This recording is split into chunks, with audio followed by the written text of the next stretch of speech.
आज आपके सामने हाजिर है अफसानी मजमुआ हम वहशी हैं में से चौथा अफसाना अमृतसर आज़ादी के बाद का खुलासा।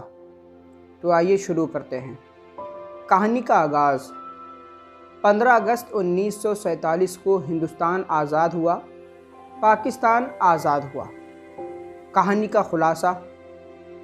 बच्चे ने प्यास के आलम में कहा, दादी माँ, क्या हिंदुस्तान में पानी नहीं है? हिंदुस्तान से पाकिस्तान जा रही एक ट्रेन में प्यासे मुस्लिम बच्चे की दास्तान है, जिसको हिंदुओं ने कभी मजाक से खून का प्याला पेश किया तो कभी एक गिलास पानी की कीमत जानबूझकर 50 रुपये बताई। बच्चा शदीद प्यासा था और तकसीम के हालात से नावाकिफ़ था, लेकिन उसकी दादी सारा माजरा समझ रही थी। बुनियादी तौर पर इस अफसाने में आज़ादी के बाद अमृतसर के हालात की अक्कासी की गई है। गुज़िश्ता कहानी में जिस ज़ैनब ने अपनी कुछ हिंदू और सिख सहेलियों के साथ जलियांवाला बाग में शहादत दी थी, इस कहानी में उस ज़ैनब की बूढ़ी माँ बेपनाह जुल्म व सितम झेल रही है।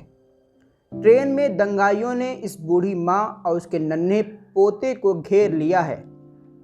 जब वो उनको ललकार कर कहती है, क्या उसकी ज़ैनब ने इसलिए शहादत दी थी कि उसकी बूढ़ी माँ को इस्मत दरी से गुरेज न किया जाए?